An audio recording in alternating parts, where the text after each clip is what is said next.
यहाँ भाई साहब ये थोड़ा हचका खा गया उस समय, उसमें इसका कैलकुलेशन और चाइनीज कम्युनिस्ट पार्टी का कैलकुलेशन गलत पड़ गया। अच्छी बात है। फिर चाइना ने बोला भैया अब तो इंडिया कैप्चर करना तो दूर की बात है, तो अपनी वाट लग रही, तू क्या कर रहा। अब लास्ट टाइम का जो एपिसोड हुआ था, चाइनीज कम्युनिस्ट पार्टी ने इसके बोला इसके क्लच में प्रॉब्लम है, सीट बेल्ट में प्रॉब्लम है, इसकी गाड़ियां रिकॉल कराई और इसका वैल्यूएशन और इसका लॉस बहुत ज्यादा हो गया था, क्योंकि इसका मेन प्लांट अब भी चाइना में है, जहां से पूरी चाइना और बाकी को सप्लाई करता है। और चाइना में अब भी टेस्ला ज्यादा बिकती है than as compare to other car, जबकि महंगी है, पर गाड़ी अच्छी है, उसमें कोई डाउट नहीं। अब यहां ये भारत बीच में आया, जी मेरे को प्लांट लगाना है, इधर उधर बातें बातें, मोदी जी से इसने बात की, मोदी जी ने बोल दिया जो भारत के हित में वही होगा। आप जानते हैं मोदी तो कॉम्प्रोमाइज और मोदी तो ऑक्सीमोरॉन है, इट्स नॉट पॉसिबल। इसने सोचा मैं ट्रंप का इन्फ्लुएंस लगवाऊंगा, लगवाया भी होगा। तब भी मोदी जी टस से मस नहीं वाले, भैया जो भारत के हित में वही होगा। इसके बाद ये एलोन मस्क थोड़ा बौखला गया। इतने में ट्रंप ने टेरिफ्स का बॉम्ब फोड़ दिया। चाइना ने बोला भैया क्या कर रहा, क्या नहीं कर रहा, नहीं कर रहा मुझे। फिर एक रेजिनमेंट आया यूएस में एलोन मस्क के आगे, जो ऑर्गेनाइज किया गया, जो नेचुरल नहीं था। टेस्ला के शोरूम में हमला हुआ, टेस्ला की गाड़ी में बम रखा गया, आपको याद है वो एक टेस्ला की गाड़ी में बम रखा गया, और काफी सारी ऐसी चीजें हुई जिससे एक बहुत बड़ा रेजिनमेंट आया। और एलोन ने बोला भाई गवर्नमेंट से डॉज में इसको इतने लोग निकालो, इतने लोग निकालो, इतने लोग निकालो, जिसमें लोगों ने एलोन को एंटी पीपल समझा, लोगों के अगेंस्ट समझा, नौकरियां लोगों की खाने वाला समझा। तो खुद ऐसा बिलियनर जिसकी 12-13 बच्चे हैं, शायद 13-14 बच्चे, 6-7 बीबियां, भैया ये तो हमारी ऐसी तैसी करवा रहा, हमारी दाल रोटी पे लात मार रहा। तो एलोन एक विलन बना। कहानी अमेरिका में विलन बनने से नहीं होती, अमेरिका में हर कुछ मैनेज होता है। कहानी की शुरुआत होती है यूरोप और चाइना से।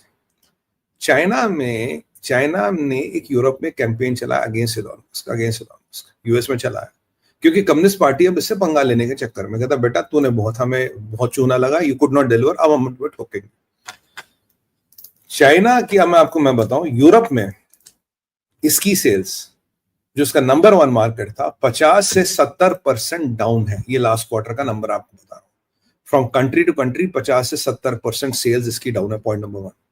पॉइंट नंबर 2, पहली बार BYD has taken over Tesla's market in China, sorry in Europe. Europe में BYD की गाड़ियां ज्यादा बिकी टेस्ला से, ये पहली बार हुआ।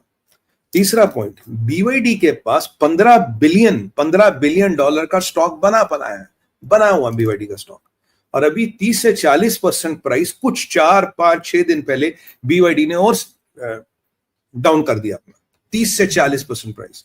और ये भी एक सत्य है, चाइना में जो गाड़ी अमेरिका को बेचता था $8,000 में, उस गाड़ी पे नुकसान जो चाइना को था वो $24,000 का था, 3 गुना। तभी टैरिफ लगाए गए, ड्यूटी लगाई, तभी ये जो ट्रंप ने कहा यार कोई ईवीज नहीं आनी, क्योंकि जो बाइडेन ने कहा था 2028 तक 40-50% ईवीज आएगी। ट्रंप ने कहा कोई ईवी की जरूरत नहीं, जो गाड़ी चल रही ठीक चल रही, कोई ईवी लाने की जरूरत नहीं। वो भी पूरी ईवी इंडस्ट्री का एंटी क्लाइमैक्स हुआ। चाइना ने जो लोकल मैन्युफैक्चरिंग की, लाखों ईवी बना के रखी थी कि ये मार्केट अमेरिका में खुलेगा, हम सस्ते में ईवी डाल देंगे, American car industry, American manufacturers को बर्बाद कर देंगे, एज यूजुअल जो सीसीपी के प्लान होते हैं। उसमें एलोन मस्क का बड़ा योगदान था, पहले आके वो ट्रंप ने अरेस्ट कर दिया। फिर एलोन ने बहुत कोशिश की कि ट्रंप वो चीज वापस लाए, फेजेस में लाए, पार्शियली लाए, ट्रंप ने मना कर दिया, कह रहा नहीं जो पेट्रोल की गाड़ी है बहुत बढ़िया है, हमें आपकी ये ईवी वाली नहीं चाहिए। और चाइना में ईवी का पोल्यूशन कितना हो रहा है, ये पीक्रूज में जो एंड गेम हमारा चाइना चलता वो देख सकते हो, उसमें आपको पता लगेगा। अब ये जो चीज हुई, टेस्ला के इन्वेस्टर खड़े हो गए, कहता भाई साहब तुम्हें व्यापार करना है, नेतागिरी करनी है, क्योंकि टेस्ला का प्रॉफिट करीब अप टू 91% तक डाउन हुआ, ऐसे रिपोर्ट आ रहे हैं। 91% तक क्वार्टर डाउन हुआ। यहां स्पेसएक्स का एक बड़ा रॉकेट फेल होता, वो नहीं पहुंच पाता।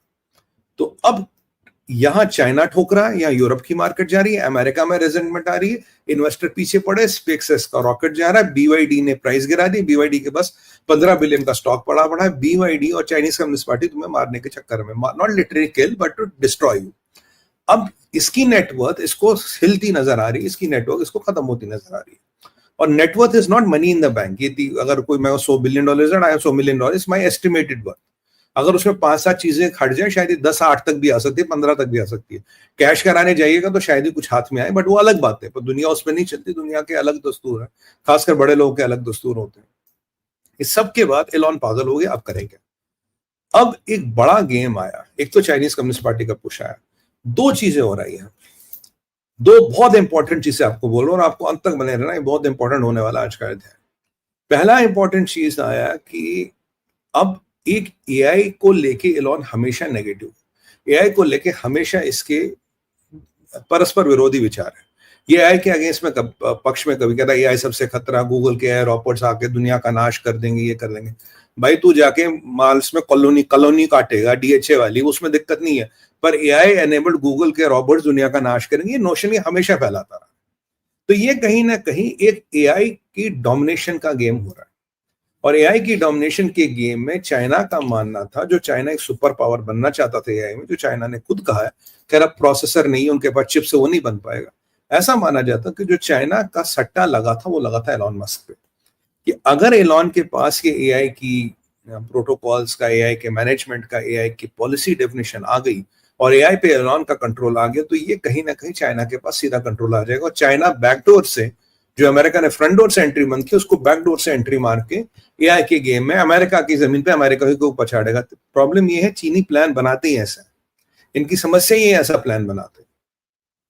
अब एआई संबंधित कुछ कुछ चीजें लीक होती गई चाइना को, कुछ कुछ चीजें लीक होती गई, ये अमेरिका ने संज्ञान ले लिया, भाई एआई के रिलेटेड चीजें लीक हो रही है। और याद करिए F-47 जब एलॉन मस्क को पेंटागन जाना था और बहुत गतिरोध हुआ था, यार ये साउथ अफ्रीका में पैदा हुआ बंदा है तो अमेरिकन, डॉज में अच्छा काम किया मैं भी कहता हूँ, पर ये पेंटागन में ऑडिट के नाम पे बोलेगा बताओ हमारा लेटेस्ट जहाज के हम क्या कर रहे हैं। अगर ये इन्फॉर्मेशन हुई तो ये तो चाइना तक जा सकती है। याद कीजिए मैंने इसको कवर किया था। तब उस दिन क्या हुआ, इस पे ट्रंप को खुद इंटरवीन करना पड़ा। ट्रंप ने कहा भाई इसको ये सब दिखाने की कोई जरूरत नहीं, he has business interest in China, quote unquote Donald Trump, he has business interest in China, Trump ने खुद कहा था। और उसी दिन 12 घंटे के अंदर रात को हमें खबर आती, पीट हेगसेथ को बुलाया, कहता ये हमारा F-47 है, ये करेगा, ये करेगा। यानी कि F-47 पे जो भी एक लिमिटेड चीजें बोलनी थी उसने पहले ही बोल दी। और ट्रंप ये भी कह रहे कि F-47 पिछले 5 साल से उड़ रहा, जबकि मैं जानता हूँ सिक्स जनरेशन का 7th जनरेशन TB2 करके एक फाइटर है अमेरिका के पास, TB2 भी उड़ता है, जो ट्रायंगल के आकार का वो उड़ता है, और चाइना के ऊपर उड़ चुका है। एक J-20 या J-35 ने एक बार पकड़ने की कोशिश की थी, 20 मिनट में इंजन जल गया था उसका। ये चाइना के मीडियम आई थी, चीजों को दबा दिया उन्होंने। तो ट्रंप का ये जो अनाउंसमेंट हेगसेथ के साथ है मजबूरी में हो जाता है, और एलॉन को पेंटागन जाने से मना कर दिया था। ये आप देखिए, he did not go to Pentagon, जाने से मना, आप पेंटागन नहीं जाओगे।